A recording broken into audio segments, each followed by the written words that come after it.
교수를 지냈던 양창삼 교수가 있습니다. 이분이 당신 안에 있는 영성을 깨우라 이런 책을 썼는데, 거기에 보면 미국의 심리학자 로렌스가 송사리 종류의 물고기를 가지고 실험한 이야기가 나옵니다. 이분은 물고기의 뇌 부분에다가 손상을 가했습니다. 아마 꼬리를 잡고 머리를 탁 쳤겠죠. 빙어 우리가 먹듯이 그렇게 했을 겁니다. 그런데 그 머리를 맞자마자 물고기가 비정상적인 행동을 합니다. 미친 듯이 흔들어대는 그 물고기의 모습을 보고 다른 물고기들이 어떻게 행동하는지 두고 본 겁니다. 나머지 물고기들이 머뭇거리다가 결국 그 비정상적으로 왔다 갔다 하면서 꼬리를 흔드는, 미친 듯이 왔다 갔다 하는 그 물고기를 따라서 똑같이 하더라는 겁니다. 이것은 한 물고기의 행동이 다른 물고기들에게 어떤 영향을 주는가, 그런 결과이긴 하지만 사람들에게도 적용될 수가 있습니다. 한 사람의 거룩한 행동은 다른 사람에게 영향력을 끼칩니다. 또 한 사람의 부정적인 영향력도 주변 사람들에게 동일하게 영향력을 끼칩니다. 우리는 흔히 세상의 역사를 움직이고 변화시키기 위해서 한 사람이 필요하다, 그런 이야기들을 많이 합니다. 또 역사는 창조적 소수에 의해서 이제까지 흘러왔다, 크리에이티브 마이너리티, 이런 이야기들을 합니다. 그래서 깨어있는 한 사람, 깨어있는 소수의 무리들이 있는 교회는 행복하고 복된 교회입니다. 대부분의 변화는 한 사람으로부터 시작합니다. 예수님의 부활을 경험한 사람들이 소수들이었지만 그 소수의 무리들이 깨어있으면서 성령님과 동행할 때 결국 그들은 예루살렘을 뒤집어 엎었습니다. 로마까지 뒤집어 엎었습니다. 유럽을 바꾸었습니다. 미국을 바꿨고요, 대한민국 사회 구조를 바꾸었습니다. 우리는 한 사람의 중요성을 심각하게 생각해야 됩니다. 한 영혼을 중요하게 생각해야 됩니다. 예수님이 그러셨고요, 아담이 그랬고요, 바울이 그랬습니다. 아담은 부정적인 영향력을 끼친 사람이고 예수님과 바울은 긍정적인 영향력을 끼친 것입니다. 오늘 본문은 하나님 안에서 한 사람이 변화될 때, 한 무리의 사람들이 하나님께 매달릴 때 어떤 일들이 일어나는지 우리들에게 보여주고 있습니다. 여기에 나오는 르호보암 왕은 처음에 하나님을 찾던 왕이 아닙니다. 그런데 실패를 바탕으로 지난 삶을 버리고 가던 길을 돌이켜서 하나님에게 집중해서 나라가 회복된 경험을 한 사람이 바로 르호보암 왕입니다. 첫 번째 우리가 기억해야 되는 것은 잃어버릴 것을 두려워 말라는 것입니다. 한번 따라해 봅시다. 잃어버릴 것을 두려워 말라. 이 르호보암 왕 때 나라가 분열된 겁니다. 그래서 이스라엘 분열왕국 시대 첫 번째 왕인데 북이스라엘에는 10지파가 넘어갔고요, 자기가 다스리는, 르호보암 왕이 다스리는 남유다에는 2지파만 남아 있습니다. 5대 1이에요. 그런데 북이스라엘의 여로보암 왕은 왕이 된 다음에 하나님의 법을 어기기 시작했습니다. 그래서 전통적인 제사장들 쫓아냈습니다. 레위인들 해임시켰습니다. 그 대신 아무나 제사장을 삼을 수 있는 정치적인 제도를 마련했습니다.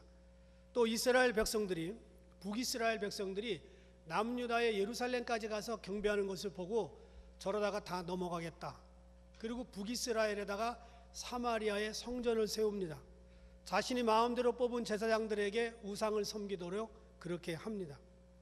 이런 여로보암의 잘못된 행동들을 보고 북이스라엘에 있어서 쫓겨났던 제사장들 그리고 레위인들이 남유다로 내려오게 되었습니다.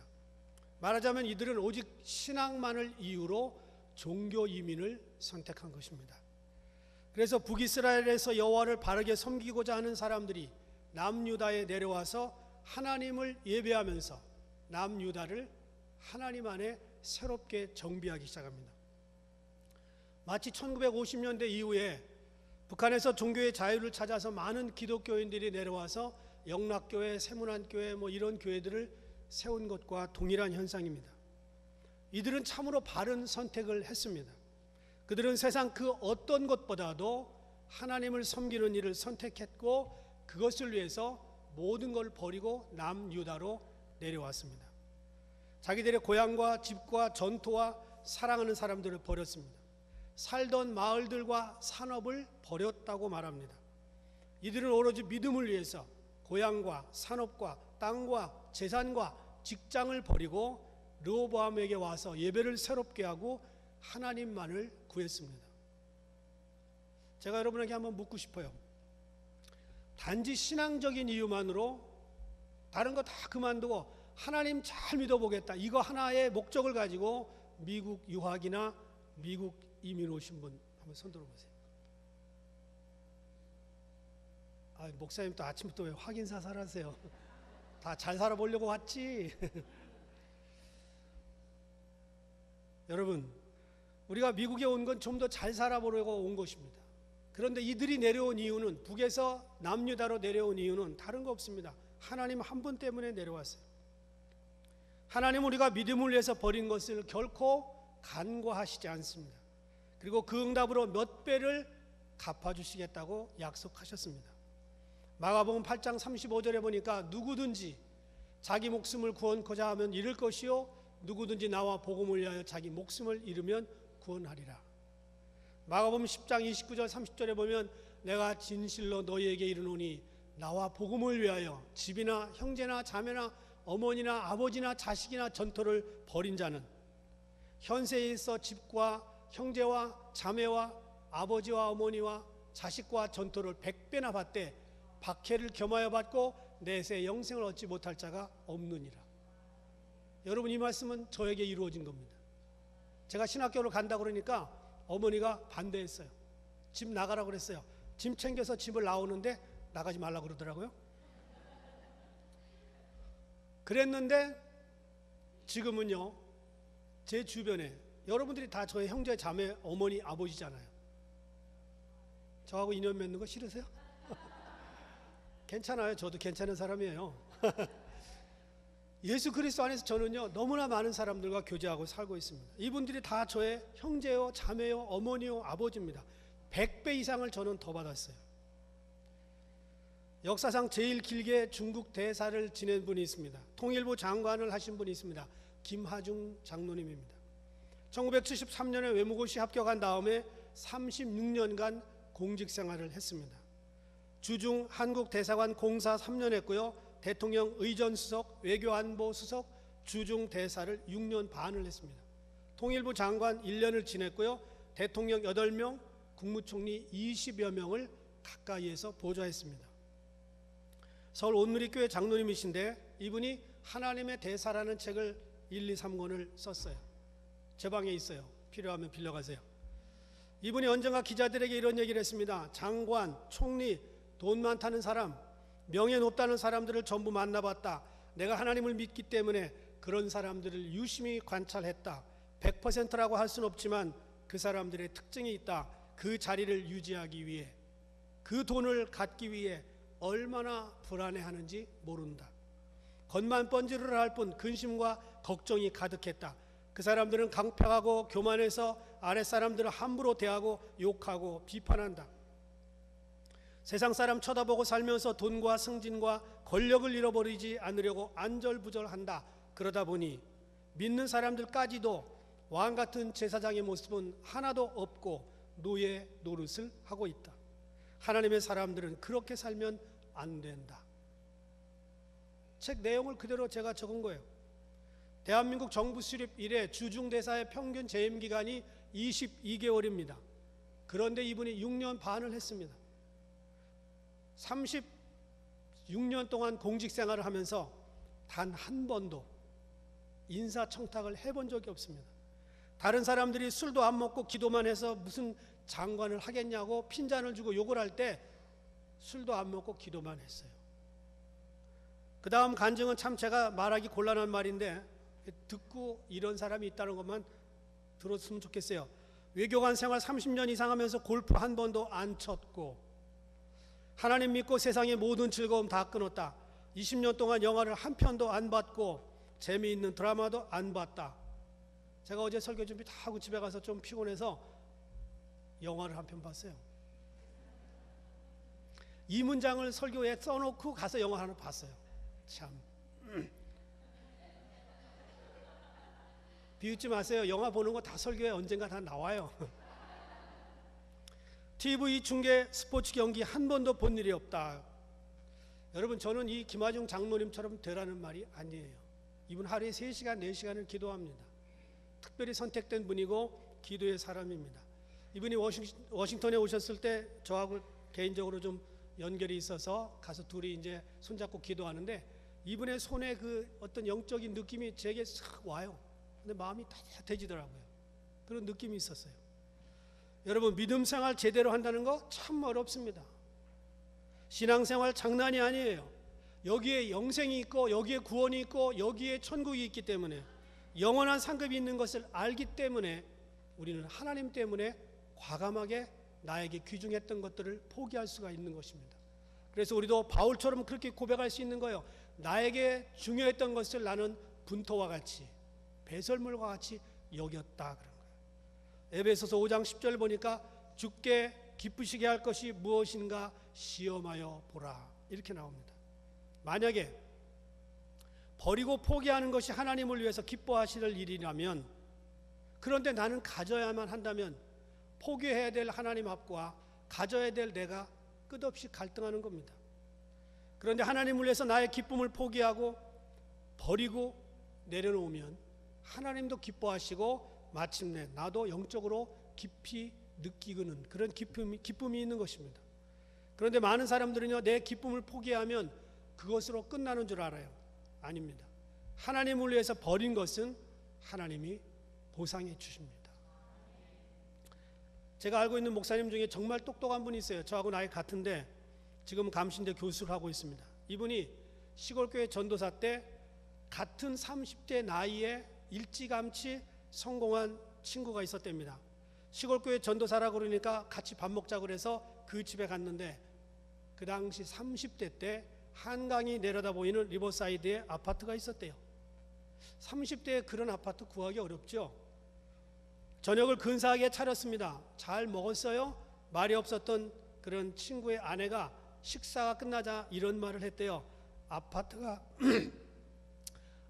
조금 더 컸으면 더 행복할 텐데.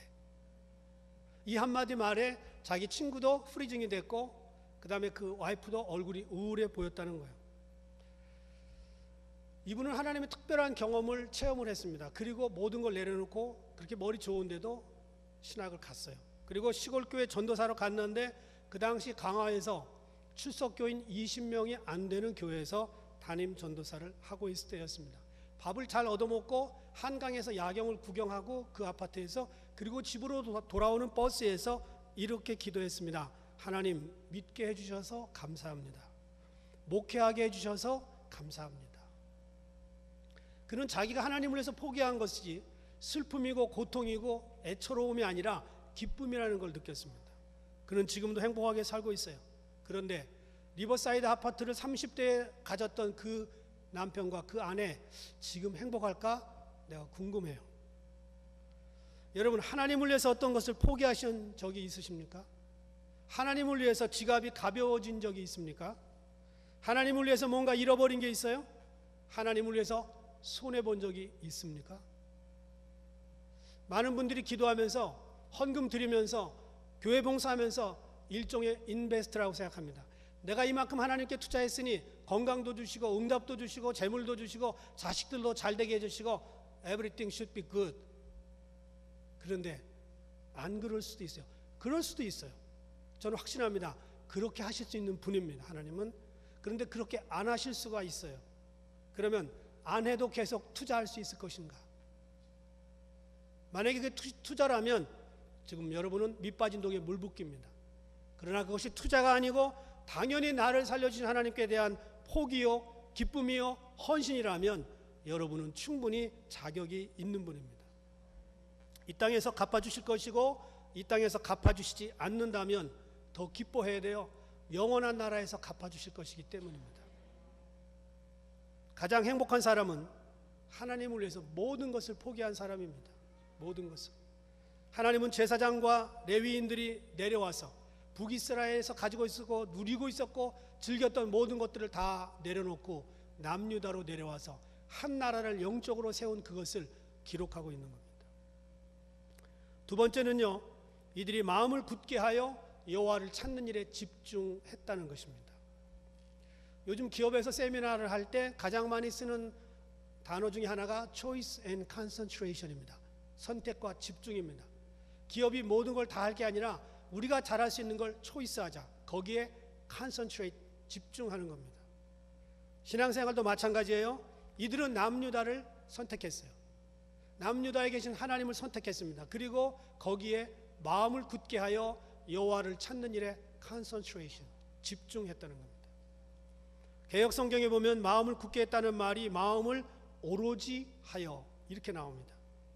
이들은 마음을 오로지 하여 이스라엘 하나님 여호와를 찾는 일, 그리고 조상들의 하나님을 제사하는 일, 예배드리는 일에 집중했습니다. 마음을 굳게 했다는 말의 히브리 말의 뜻은 마음을 흔들리게 하지 않았다는 뜻입니다. 여러분, 세상은 우리 마음을 흔들어 놓는 것이 너무 많아요. 사람이 흔들고요, 환경이 흔들어댑니다. 하나님께 집중하면 할수록 마귀는 더욱더 흔들어댑니다. 그러나 집중할 때 하나님의 능력이 나타납니다. 여러분 주변에서 여러분을 흔드는 사람이 있거들랑 그냥 나를 강하게 뿌리를 내리게 하는 정도로 생각하셔야 됩니다.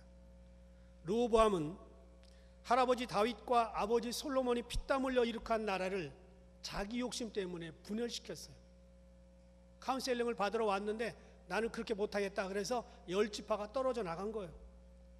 남유다로 분열돼 가지고 두 지파를 가지고 통치를 하려고 생각하니까 너무 가슴이 아팠어요. 너무 슬펐어요. 그래서 나름대로 심기일전하기로 다짐을 하고 온전히 하나님만 찾기로 다짐을 했는데 혼자 살 수가 없는 거예요. 마침 북이스라엘에 있던 제사장들과 레위인들이 한꺼번에 와가지고 같이 도와주니까 왕이 힘을 얻었습니다. 하나님만을 구하는 삶을 오로지 집중할 때 나중에 뒤에 보면은 그가 강성해졌다는 말이 나옵니다.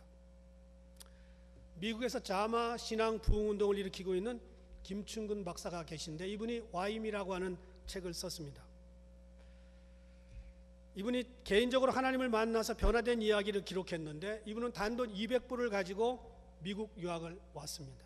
그리고 30대 초반에 정치학 박사 PhD를 끝냈습니다. 페퍼다인 대학 아시죠? 유명한 대학입니다. 거기에 교수로 재직하면서 4년 만에 최우수 교수상을 탔습니다. 미래가 촉망되는 귀한 교수님이었습니다. 그런데 그런 명예도 잠시 37세의 나이에 간경화, 간염, 간암 진단을 받습니다. 시한부 인생을 선고받았습니다. 이분은 처음에 주저앉아서 울부짖었어요. Oh God, why me? 그게 책 제목이 된 거예요. Why me? 하나님 왜 하필이면 접니까? 왜 제가 젊은 나이에 죽어야 됩니까? 이게 책 제목입니다. Why me?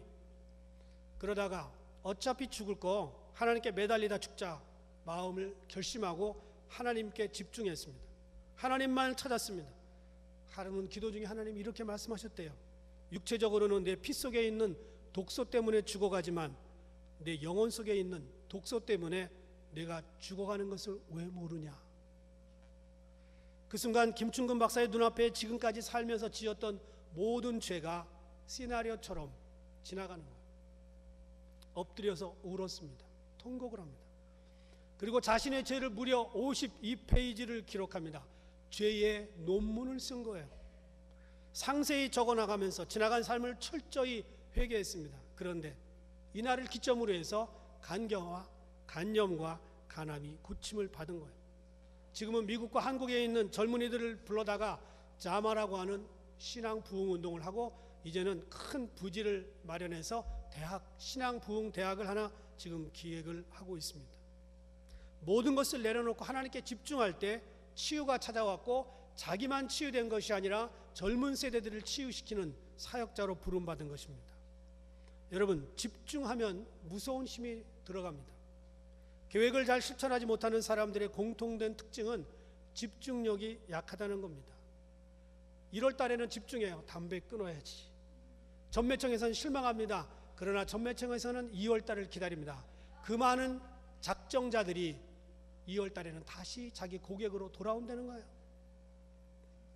공부든 운동이든 집중하지 않고 좋은 결과를 기대하면 안 됩니다. 여자분들 가운데 뱃살과의 전쟁을 선포했으면 끝까지 가야 돼요. 끝까지.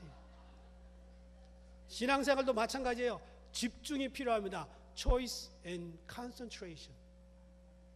요즘 사람들은 얼마나 잘 먹고 얼마나 건강하고 얼마나 오래 사느냐에 굉장히 관심이 많아요. well-being. 그런데 믿음의 사람들은 얼마나 하나님께 집중하고 얼마나 잘 하나님을 믿을 것인가, 여기에 초점을 맞추다가 하나님 나라 잘 가는 well-dying에 초점을 맞춰야 됩니다. 시편 9편 1절에 보니까 내가 전심으로 여호와께 감사하오며 주의 모든 기사를 전하리이다 그랬어요. 86편 12절 보면 주 나의 하나님이여 내가 전심으로 주를 찬송하고 영영토록 주의 이름에 영화를 돌리겠다 그랬어요. 역대하 16장 9절 오늘 읽은 본문 뒤에 보면 여호와의 눈은 온 땅을 두루 감찰하사 전심으로 자기에게 향하는 자를 위하여 능력을 베푸신다 그랬습니다. 예레미야 29장 13절 너희가 전심으로 나를 찾고 찾으면 나를 만나리라. 시편 119편 2절 여호와의 증거를 지키고 전심으로 여호와를 구하는 자가 복이 있도다. 저는 설교 준비를요 전심을 다해서 합니다. 새벽 기도든 주일 예배 11시 예배거든 동일한 열정을 가지고 준비합니다. 페이지 수는 다르지요. 그러나 전심으로 준비합니다. 전심으로 전합니다. 그러면 여러분들은요 전심으로 은혜 받아야 돼요. 그래야 궁합이 맞는 거잖아요. 로보암이 마음을 굳게 집중하여 전심으로 하나님을 찾고 제사장 들고 고향과 제산과 모든 마을을 내려놓고 남유다에 내려와서 전심으로 주님을 찾았습니다. 나머지 모든 사람들도 마음을 굳게 하여 하나님을 구할 때 남유다의 회복이 일어났습니다. 그래서 북이스라엘에는요 선한 왕이 하나도 없어요. 남유다에는 선한 왕과 악한 왕이 교차로 돌아갑니다. 그나마 하나님은 전심으로 하나님을 찾는 개인과 나라와 민족과 교회를 버린 적이 없습니다. 한국과 미국이 이제라도 전심으로 하나님을 찾으면 하나님은 이 나라에 소망을 주실 것입니다. 자, 개인적인 생각인데 김정은과 트럼프가 주고받을 때 이러다가 무기 사지. 한 달 전에 그런 생각을 했어요. 이러다가 무기 산다. 그리고 무기 판다. 그랬는데 아니나 다를까 북한이 불안하고 남한이 불안하고 미국이 불안하니까 이제 무기 사라는 거예요. 뭐 사야죠. 나라를 지키려면 사야죠. 그러나 중요한 것은 무기도 사야 되지만 이 땅을 붙들어 주시는 분, 전심으로 우리가 하나님을 찾을 때 하나님이 이 땅을 붙들어 주시는 거라고 저는 믿습니다. 그래서 우리는 마지막 시대의 교회, 마지막 시대의 성도로서 전심으로 하나님을 찾아야 될 줄 믿습니다. 세 번째, 그렇게 하니까 하나님께서 강성하게 하셨습니다. 17절 보니까 그러므로 3년 동안 유다 나라를 도와 솔로몬의 아들 르호보암을 강성하게 했으니 이는 우리가 3년 동안을 다윗과 솔로몬의 길로 행하였다. 3년을 전심으로. 누구든지 성공적인 인생을 꿈꾸지요. 행복한 가정을 꿈꿉니다. 따뜻한 교회, 부강한 나라 싫어하는 사람들이 어디 있겠어요? 그런데 소원이 있다고 다 이루어지면 얼마나 좋을까요? 모두가 다 시험 공부 열심히 해서 시험을 치르지만 결과는 뻔합니다. 1등, 2등, 3등, 4등은 피할 수가 없는 겁니다. 진정한 강성함은 하나님께로부터 나옵니다. 르호보암과 그 시대 사람들은 하나님 앞에서 신앙적인 결단을 했고 열심히 주님을 섬겼고 그리고 르호보암이 제대로 섰을 때 백성들과 함께 강성함을 누리게 되었습니다. 그래서 강성함은 믿음의 열매입니다. 열매를 얻으려면 씨를 뿌리고 기다려야 되는 거예요. 오로지 하나님께 집중하는 예배, 기도, 그리고 경건의 씨를 뿌리면 열매는 하나님께서 맺게 해 주십니다.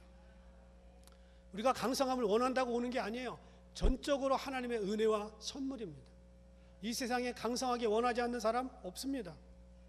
아마 하라고 하면 여러분 빌 게이츠처럼 큰 돈을 만지고 싶을 거요. 할 수만 있다면 여러분 아들, 딸 다 PhD해서 좋은 대학 가고 좋은 직업 가지고 살기를 원할 겁니다. 이 땅에 있는 모든 나라의 대통령들은 할 수만 있으면 미국처럼 강한 나라를 만들고 싶어 할 겁니다. 미국 대통령 앞에서 와서 굽신거리는 거 싫어할 거예요. 그런데 원한다고 다 오는 게 아닙니다. 하나님이 열어주셔야 됩니다. 역대하 27장 6절 보니까 요담이 그의 하나님 여호와 앞에서 바른 길을 걸었으므로 점점 강하여졌더라. 군사력을 길러서 경제력이 좋아져서 교역 상대 국가가 많아서가 아니라 여호와 앞에서 바른 길을 걸었으므로 점점 강해졌다는 거예요. 강성함의 이유는 영적인 경건함에 있다는 거예요. 하나님은 오늘도 진리대로 사는 자들을 절대 버리지 않으십니다. 비록 고난과 환난을 통과하기는 해요. 자식 때문에 고통스럽고 돈 때문에 힘들고 사람 때문에 아파해요. 그러나 좋은 것으로 갚아주실 것입니다. 그리고 강성하게 만들어 주실 것입니다. 이것은 역사가 증명한 거예요. 지금 미국은 언제부터인지 하나님을 버리는 나라가 됐어요. 하나님을 한쪽으로 밀어놓고 군사력과 경제력과 외교력과 달러의 힘을 가지고 이 기축통화제라고 하는 힘을 가지고 세계를 몰아붙이고 있습니다. 그런데 한쪽에서는 미국이 무너지는 소리가 안에서부터 들리는 거예요. 경건이 없는 강성함은 오래가지 않습니다. 하나님 없는 부와 강성함은 오히려 독이 될 수가 있습니다. 하나님의 방법대로 얻은 강성함에 힘이 있는 것입니다. 경건이 없는 권력, 경건이 없는 부요함이 무너지는 것은 잠깐입니다. 마치 모래 위의 집과 같습니다. 세우기는 어려워도 무너지는 건 순간입니다. 그래서 우리는 계속해서 하나님 앞에서 경건함과 거룩함을 지켜나가야 강성함을 유지할 수가 있는 것입니다. 저는 우리 어거스타 교회 성도들과 개인과 가정과 기업과 비즈니스 그리고 우리 모든 교회, 이 대한민국과 미국이 하나님 앞에서 날마다 강성해지고 끝까지 붙들어 주시는 그런 나라와 민족이 되기를 부탁을 하면서 함께 기도하기를 원합니다. 기도하겠습니다.